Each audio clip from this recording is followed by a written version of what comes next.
Alors le test des 3 diètes hypercaloriques, pas hypocaloriques. En fait, les chercheurs ils se sont dit, tiens, c'est marrant, on a étudié tout un tas de diètes depuis des années pour la perte de poids, mais que se passe-t-il si ces régimes sains, on les fait en mode hypercalorique? Qu'est-ce que ça donne en fait? Qui va prendre le plus de poids? Donc ils ont testé plusieurs diètes, ils ont testé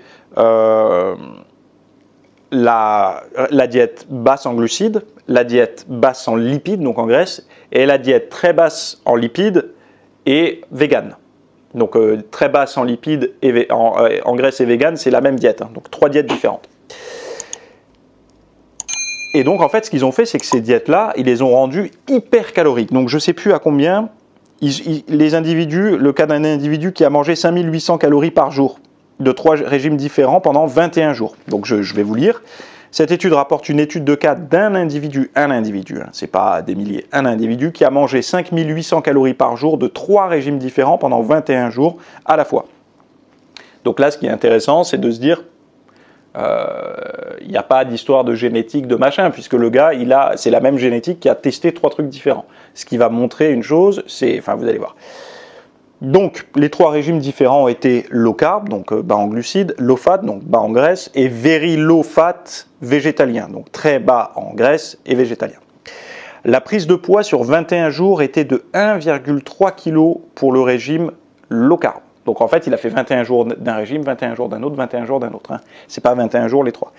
Donc la prise de poids sur 21 jours était de 1,3 kg pour le low carb. Donc c'est-à-dire qu'avec 5800 kcal par jour, avec un régime low carb, il a pris que 1,3 kg. 7,1 kg pour le low fat.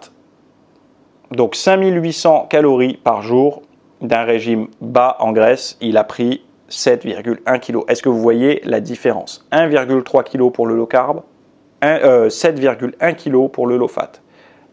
On devrait s'attendre à ce que le régime riche en graisse, par rapport au discours qu'on a eu pendant des années, soit celui qui fasse le plus engraisser. Visiblement, ce n'est pas le cas. Et 4,7 kg pour le très bas en graisse et végétalien. Merci d'avoir écouté ce rapide extrait. Alors dans la version longue, on va voir l'atelier cuisine complet. Donc je vais vous donner une recette que vous pouvez faire, et particulièrement pour les repas du soir, un truc vraiment sympa à manger qui a bon goût et qui contient pas de glucides directement.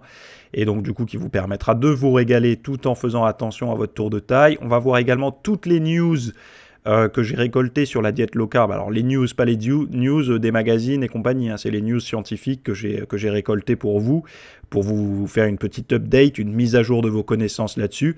Donc tout ça c'est dans la version longue pour les VIP. Vous allez sur le lien qui se trouve en description et on se retrouve de l'autre côté. À tout de suite.